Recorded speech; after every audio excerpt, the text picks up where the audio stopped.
15 ล้านกีบบ่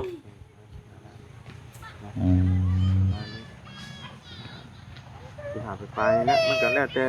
ปีมันเนาะตามปีเนาะตามปีกันได้รถอันนี้ก็ได้15 ล้านก็พออยู่ดอกเนาะว่าน้ำเจ้านี่เท่าไรดีนี่แหละบัดนี้งบทางข่อยก็ตะกี้ว่าสิมาสมทบรถน้ำเจ้ามีอยู่4 ล้านกีบก็เลยว่าถามเบิ่งหมู่คู่ก็ว่ามันเกินแล้วว่าซั่นเฮ้ชายก็ยังอยู่แล้วก็เพื่อความปลอดภัยงัวควายกินเบ่แลมื้อนี้มะม่วงเขาซื้อมาให้นั่นเหลือแต่ลำกินแล้วบ่น่ะเรียบร้อยเบิ่งนี่เนาะโหนี่น้อยเป็นจักเล่นเนาะโหใส่เสียงอีกโอ้แว่นี่วุ่นๆว่าซั่นโอ้โอ้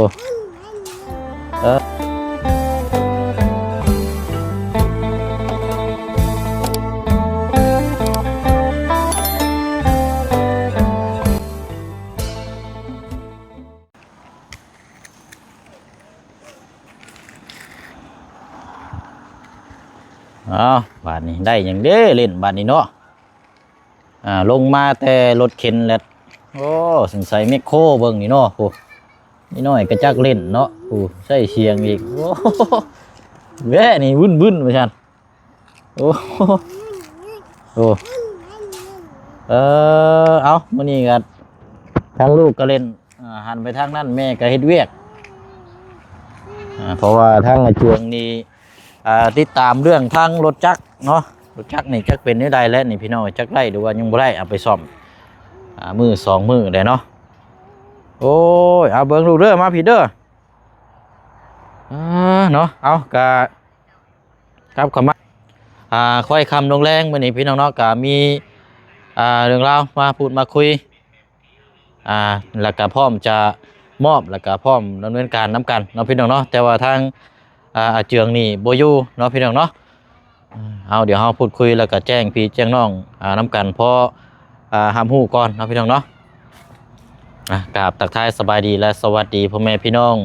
เบิดสุขุสุคนเด้อพี่น้องเนาะพบเจอกันอีกคือเก่าคือเดิมเนาะบรรยากาศช่วงค่อยค่ำลงแรงมื้อนี้ก็อยู่ที่เขตของทางอาเจืองเนาะหรือว่าทางน้องหังเนาะสีสันบ้านขึ้นซาลานแป้นพี่น้องมาเบิ่งย่ำไหนก็งามสีโบตกเนาะสีไม่พาชิลานี่เข้ากันพี่น้องงามมาเด้อทางน่ะเด้อเนาะเอากลับหน้ากล้องก่อน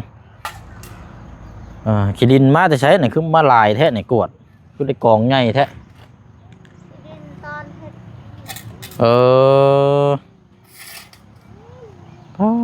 เนาะเอาปล่อยไปแบบนั้นเลยน่ะเนาะคันว่าใส่ล่อหันให้บ่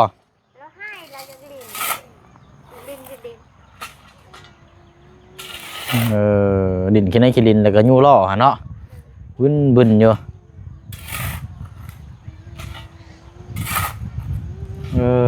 เนาะเอาสบายดีย้ำคำย้ำแรงมาอยู่ซื่อเนาะปุ่งโอ้ยยังนี่หาแนวมาเต็งไว้จะได้ประตูรุดได้ฮะมันสิพังเดียวบ่ได้อันให้เจือเฮ็ดนี่อันนี้กันไว้เอาดินบล็อกก้อนนึงก็ได้หามาเต็งไว้ฮะเอาโอเคแล้วฮะ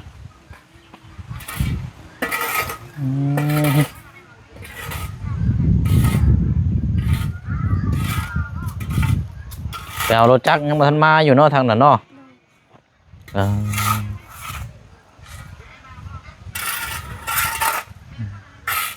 โอ้โหไปพุ่นเลยริบไปเลย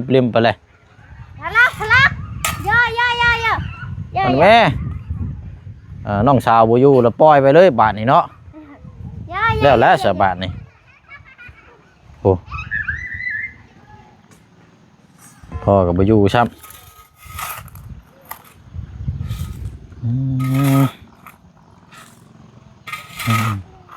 ย่มาเลยแม่มาที่ไหนโอ้ยเนาะเอาทรายแล้วก็กวดต้อมไว้อันนี้เพราะว่าเชียงสร้างไว้เลยให้น้องเพิ่นกวดต้อมไว้แล้วก็ทั้ง แห่เฮานำเนาะแห่เฮานี่ก็โอ้ยน่าจะพอดีดอกอันนี้เนาะอืมเอาพี่น้องไอ้พอดีนั่นแหละทางพบพ่อในทางมาบุญเดี๋ยวถามน้ำกันเพิ่มเติมเลยเนาะทางรถเฮาเนาะเป็นนี่ได้บ่บุญรถจักรเป็นนี่ได้นะมื้อใดเนาะทาง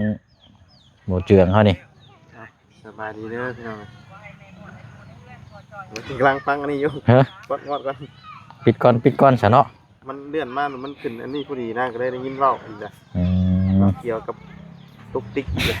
ยังจบบ่สิ้นอยู่เนาะ บ่จบบ่สิ้นเนาะตีแหล้วไปวนไปเวียนเราอยู่ก็บ่จบบ่สิ้นแหล้ว คำว่าบ่มีไฟเขาคือตัดทิ้งเท่านั้นก็บ่มีปัญหาเนาะจะขึ้นอยู่กับคนเฮาคือว่า คนเฮาแหละเนาะคนเฮาเข้าไปหามันก็ไปเรื่อยๆนั่นแหละ บ่ได้ตั้งใจเบิ่งเนาะมันขึ้นมานะ อื ก็เลย ม ฟังคำเว้านะโอ้เอาเนาะ อืม อหยังก็กิน เรื่องรถนี่แหละนี่รุ่นอยู่เด้นี่มื้อใดนี่ รถบ่เออทางข่อยเงินน้ำข่อยก็มีอยู่10ล้าน8แสนนึง อืม เพราะว่าต้องรอทางบบุญสารวัตรทางประจันพุ่นแหละเพิ่นแจ้งมาเห็นว่ามีงบมาจบอยู่ อืม บ่ฮู้ว่าเพิ่นสิมามื้อใด จะ นะ ต้องรอขึ้นมาพร้อมกันก่อนอันนี้บ่ยังสิซื้อได้บ่ แม่นเอ้าเงินมันบ่พอ อืม เฮ็ดได้ รถนี่ประมาณรุ่นใดน่ะว่าบุญ ก็สิเอาคือของชาวหัวเพิ่นนี่ล่ะ อืมอันของเท่าไรก็ของน้องหัว15ล้านกีบบ่อืม สิหาไปแล้วมันก็แล้วแต่ปีมันเนาะ ตามปีเนาะ ตามปีกันได้รถอันนี้ก็ได้ 15ล้านก็พออยู่ดอกเนาะ พออยู่ น้ำเจ้านี่เท่าไรก็ 10ล้าน8แสน 10ล้าน8แสนทางเว้าจันทร์นี่6ล้านเนาะ ได้ยินแล้วว่าอยู่ 6ล้านก็โอ้เดืออีกซะเนาะ เหลืออยู่เหลืออีกเพราะว่ามันนำบบุญสารวัตรก็2เนาะ เป็น8ล้านเลย ไป10 10ล้านเป็น18ล้านเลยเนาะ ล้าน8แสนล้าน ฮะเดืออีกซะเนาะ เหลือ พอดีเลยซะเนาะกันว่าเดือนละกาพอดีนี่แหละบัดนี้งบทางข่อยก็ตะกี้ว่าสิมาสมทบรถน้ำเจ้ามีอยู่4ล้านกีบก็เลยว่าถามเบิ่งหมู่คู่ก็ว่ามันเกินแล้วว่าซั่นก็เลยหาแนวทางนี่แหละ หัวบ่ แห่ทรายก็ยังอยู่แล้วก็เพื่อความปลอดภัยงัวควายกินบ่เลยมื้อนี้มังม่วงเขาซื้อมาให้นั่นเหลือแตะลำ เอ้ากินแล้วบ่น่ะ เรียบร้อย โอ้ยเนาะตาย กินหวานก่อนนี่ เหมือนเบ้บ่ หอยงัวส่วนเงียบกินบ่เลย โอ้กำพังก็ต้องได้ขุดบูร เอ ณะ อ ใหม่บ่ได้น่ะถึงพักน่ะ นั่นแหละอย่างเฮ็ด มันเด่นเด้น่ะ เฮ็ดไม้หั่นแหละดูเฮ็ดไม้บ่เลยนะ ไม้พี่บ่ปลูกอยู่ทางนี้เลยนี่ เลยปรึกษาทางพี่น้อง FC เพิ่นก็เห็นดีนํ โดย ว่าเอาเรื่องหัวเนาะเรื่องหัวหลักๆเลยกะว่าอย่างเถื่อน้องเพิ่นได้รถจักรรถหยังมาหัวอ้อมแล้วก็ล็อกไว้แล้วก็แค่นี้อยู่ในเฮือนเลยบัดนี้มันก็สิปลอดภัย ขังไว้ของน้ำก็ได้ อืม ยากแล้วล็อกตัว กับ ได้ ของปลูกของพังนะฮะตอนที่แรกว่าสิดึงไปเทพื้นบ่ยันงบบ่พอมันสำนี่เพราะว่ามันเริ่มใหม่ก็เลยบ่เอาตัวนี้เนาะเอาตัวอ้อมหัวให้น้องเพิ่นซะอ้อมไว้แล้วก็สบาย ก็ได้บ่ได้ ไปมาหาสู่ว่าของน้ำของนายรถจักรเนาะอันนี้ก็ติดตามไปเรื่อยๆแหล้วพี่น้องเนาะอันนี้ขึ้นอยู่กับทางผู้ใหญ่ว่าเพิ่นสิชดซอยแนวทางแบบใดเนาะก็บุญของน้องเพิ่นนั่นแหละพี่น้องเอ้ยเนาะ เหมือนกัน อืม แล้วถ้าหมู่มาบ่ได้จักหมู่สิมาบ่ได้คำ อื บาง ม เทื่อก็สิกลับก่อนที่กันนอนวันที่นอนอีกคืนมื้ออื่นว่ะเพราะว่าสิพาเมียไปนครพนมและงานบุญพระธาตุพนมนะสิทันหรือบ่ งานนมัสการพระธาตุบ่ หมู่ว่าสิทันหรือบ่คือว่าวันที่อ่ะ จักเอามื้อนี้ก็วันที่13ค่ำเลย13ค่ำ14 15คือ15นี่ก็สุดท้ายบ่ เพราะว่ามันได้มาแล้วก็ต้องได้นอนอีก3รวมทั้งมือมากกับ3นะพี่น้องว่าสินอนอีกมื้อนี้กับอื่น อืม กับอีกอย่างยังทันแล้วอยู่น้องบุตรก็หาไปสั่งไม้ชลาไปมันมื้อนี้ น้องบุตรเนาะเบิ่นเพิ่นแล้วสิเข้าไปเยี่ยมยามนํ แม่มือก็สิเข้าไปเบิ่งทางเพิ่นอะไรกันซื้อข้าวมาให้เพิ่นอยู่ มื้อนี้มันก็ค่ำเลย แม่สิเข้าไปมื้อนี้ อืม ไป 3กระสอบนะ โอ้บุษวาเด้ โอ้ ข้าวสาร3กระสอบ แม่นใจเราแบกตอนมื้ออื่น อ๋อแบกบาทเดียวเลยบ่ แบกบัดเดียวเลย 3สอบบาทเดียวเลย ลองเฮงเดียวเลย ไอ้ยกเราคนตัวใหญ่อยู่เนาะ ตัวใหญ่เยอะ บ่ย่านหรอก โอ้เราเบรกรถนี่แหละ อืม อยู่เลยพี่น้องก็ใส่สายย่ายแล้วอยู่แล้วตัวใหญ่เลยเนาะเนี่ยกัน ว่ามีแต่ได้ดึงมาทางนี้บัดนี้ทางเอ้ยเพิ่นก็ว่าแล้วแต่ทางน้องสิจัดแจงเด้อว่าอันต้องมาประกวนสังเกตของน้องเพิ่นนั่นแหละแล้วเอาหัว หัวเนาะ ว่าไปสั่งลักหัวมาบัดมื้อนี้เขาเจ้าบัดงานหลายยันมื้ออื่น มันมาชงบ่ ยันยินว่ามื้ออื่นหากจักสิเวลาใดแล้ว มีบ่ใกล้นี่บ่ แม่นใกล้ๆนี่แหละ รักเลย รับ2 เมตรเนาะราคาก็ประมาณ120,000 ผมเช่าบ่ได้ แม่นมันมีตามเกตเลยลัก หนามันบ่ หน้าน่ะสิหน้า12 11 12เนี่ยแต่ว่าความยาวนั่นมันมี1.80 แล้วก็2 เมตรแล้วก็1.50 ราคาก็แตกต่างกันอยู่ที่เฮาสิเอาหั่นนะ บางทีสั่งเมื่ออ้อมอยู่เพื่อนอยู่ยังบ่ได้จักเทื่ออยู่ เนี่ยหยังวะ ยังบ่ได้ชื่อเทื่อเงินบ่พอ นี่ก็สิไล่เบิ่งตามที่ไล่เบิ่งก็สิประมาณ26ต้น26เพราะว่าลบออกทางประตูทางเข้านี่4 เมตรเพราะว่าดินเรากว้างนี่24แล้วก็บวกกับ16นี่ก็เป็น32เนาะ32บวก24นี่เป็นเท่าไหร่สาวบ่บุญ50บ่56 เมตรเนาะทั้งเบิดเนาะความกว้างเนาะดินของทางนกเจืองนี่เนาะ ทางนั้น16เลยเนาะ เพราะว่า2ทางนี้16ก็ ทางนี้12เนาะ บวกก็32เนาะแล้วทางนี้ก็12ก็เป็น24รวมกันก็เป็นเท่าไหร่56เขาว่าเนาะแล้วลบออก4 เมตรลบออก4 เมตรเพราะให้ประตู4 เมตรนี่เด้ ทางเข้าตรงกลางแล้วบ่ จังว่าได้นี่เดียวทางบ่ทางนี่ ทางเข้าอันว่า เนาะ ให้เพิ่นเที่ยวอันออกเป็นรูปแท้ๆออกทางออกหรือบ่ มันยังบ่แน่นอนได้อันนี้น่ะเด้ตั้งแต่ครอบครัวลูกเรามาปลูกเฮือนอยู่นี่ก็อาจจะโยกย้ายไปมุมนั้นปลูกเฮือนตินมุมไม้บ่มองกันมองกกน้ำมุดหั่นไปทางก็นั้นพุ่นแต่ว่าทางออกทางเข้านี่สินี่ได้บ่สิย้ายมามุมเจนั่นบ่หรือว่าสิใช้หมองกลางนี่ ผมว่าผมบ่แน่ใจว่า เนาะใช่หมองกลางนี่ก็ รู้ว่าทางมันจงไห้บ่มันจะต้องมีทาง ทางนั่นแหละแต่ว่าบ่ฮู้ว่าแต่ว่าเรื่องประตูนะเฮาสิเฮ็ดมุมใดเนาะเพิ่นก็สิ มันก็ต้องอยู่มุมพุ่นนะ มุมหมองกงม่วงพุ่นแล้วเนาะโค้งเอาเนาะพวกมุมเจพุ่น ทา น่ะ งอะไรแล้วก็ให้ไปแบบเรียบๆนี่ไป อนาคตเนี่ยก็เจ้ามองทางนี่ต้องปลูกเฮือนแหละมันก็ต้องทางเทียมมันต้องอยู่เส้นก่อไผ่ขึ้นไปพุ่นมีแต่ปิดมานี่เลยนี่นี่ท่วมหมองนี่ละ4 เมตรเนาะเอาลบออกมาก็สิอยู่ในราวๆประมาณนี่แหละพี่น้องกินยากนะ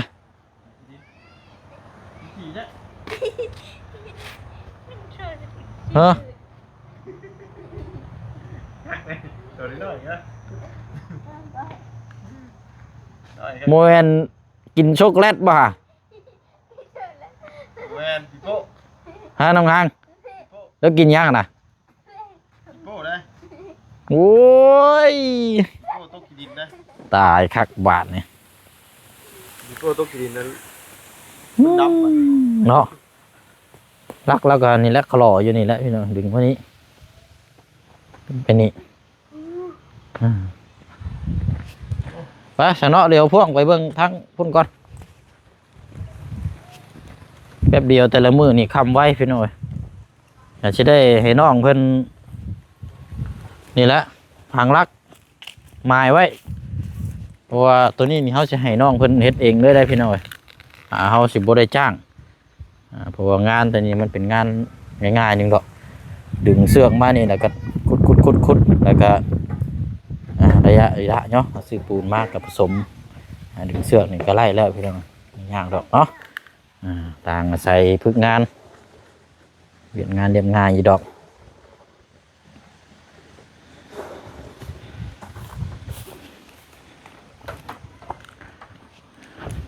อาจจะไล่ตะลักกันแหละพี่น้องเนาะอาจจะไล่ตะลักพังเอาเองเรื่องตะคงตะคายนี่บ่น่าจะมีเนาะเพราะว่าผู้เชียงไล่เบิ่งแล้วนี่มันก็เบิดไป3 ล้านปลายเลยวันนี้เพื่อซื้อปูนมาอีกพี่น้องเบิดพอดีแล้วเนาะตะคายล้อมรั้วนี่บ่มีแต่ว่าสิพังลักไว้ก่อนเนาะเดี๋ยวถึงว่ากันอันนั้นกับพี่น้องเนาะพวงมาเบิ่งทางแม่ลูกซีพี่ก่อนเนาะเป็นอะไรเนาะฮีดคองประเภทนี้เฮาเรียบร้อยแล้วบ่มายามนี้อันกกนี่จนว่าซี่ขึ้นไปเลยเนาะสรุปสภาพเลยโอ้ยโดยเอาสบายดีเนาะทางน้องอ่อน โอ้ยผักบัวงามแท้นี่เนาะ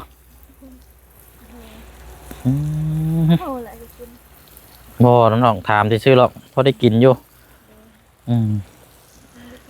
มันประกาศซองเนาะจนออกบ่ละนี่โอ้ประกาศผักสลัดปลูกไม้ผักสลัด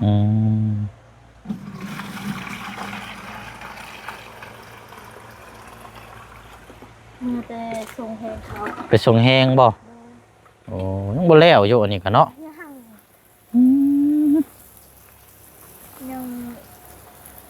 ยังส่งหลังเฮือนแล้วเลยยัง2 หลังเฮือนส่งแห้งอีก2 หลังเฮือนในแม่นจบเลยบัดนี้เนาะ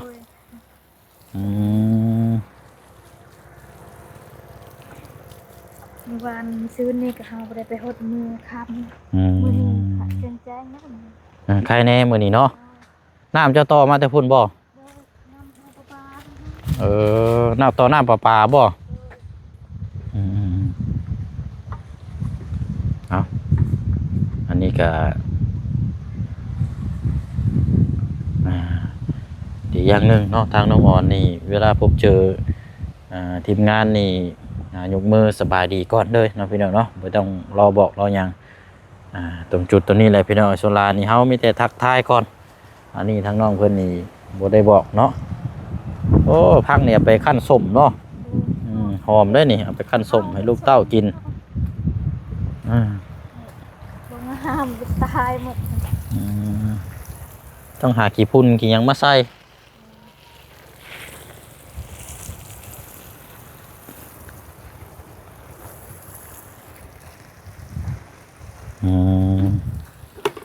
โอ้สลัดก็เป็นเปียงอยู่นี่เนาะ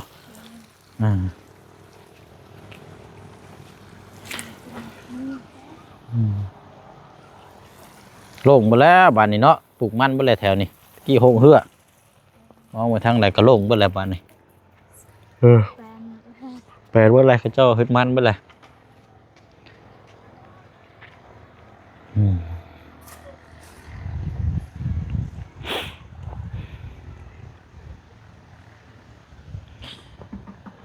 พวงบานนี่แหละพี่น้องเนาะแล้วก็เล็งพี่น้องเนาะ1 เข่า1 งามมีลูกซีนี่บุติเลยพี่น้องเนาะแลนพุ่นแลนพี่เอาแห้งแน่ดีแต่ว่าทางลูกผู้ใหญ่นั่นก็ใหญ่แล้วพอน้องได้แน่ลูกแล้วก็จักควมแน่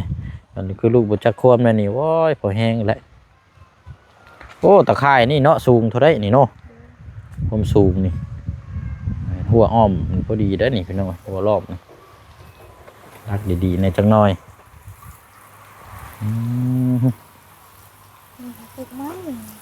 แล้วนี่ปลูกไม้อันนี้เนาะ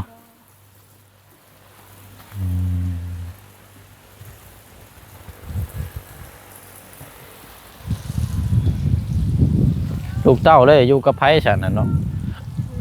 น้ำเบื่อยบ่น้องคอนอยากหาเอาไปได้แล้วอยากหาได้ลานเลยโอ้อายาได้ลานไม้แล้วโอ้วันนี้บ่ได้มาเบิ่งลานทั้งนี้ชับบัดนี่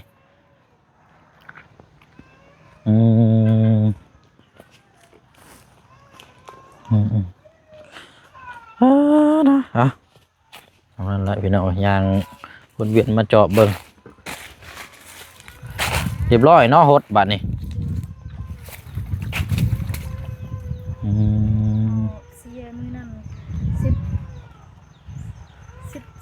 11,000 เสียน้ำบ่ โดย 11,000กีบโอ้ยสำสิใช้เนาะ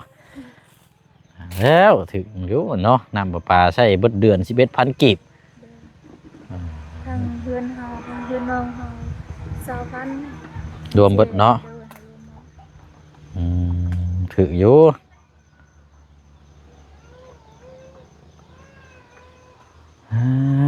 เนาะเอาโฮดเนาะเดี๋ยวจะนอนจังเมื่อเนาะ โดย 1ข้าว1น้ำช่องมาช่องเบิ่งไปหน่อยเนาะเนาะเอาบทเรียนมาทางนี้อีกก่อนอันนี้ก็เป็นเวียกงานกับเรื่องเสานั่นแหละพี่น้องเนาะมามอบเสาแล้วก็เสียเจืองคุดเลยลำเลียงจากลักแลนนี่แหละไปนี่ของปลูกของพังนี่ลื้อไม้ไปเลยละเป็นสวนเล็ดเอาเด้อพังหอมเจ้าเด้อได้มากได้ ดื้อมากเลยจังปลูกไม้ไอ้บก้าจี้บันไดกินนี่เราเล่นอยู่ นอนบ่อาบน้ำเป็นยังเกาะ เป็น ฮะ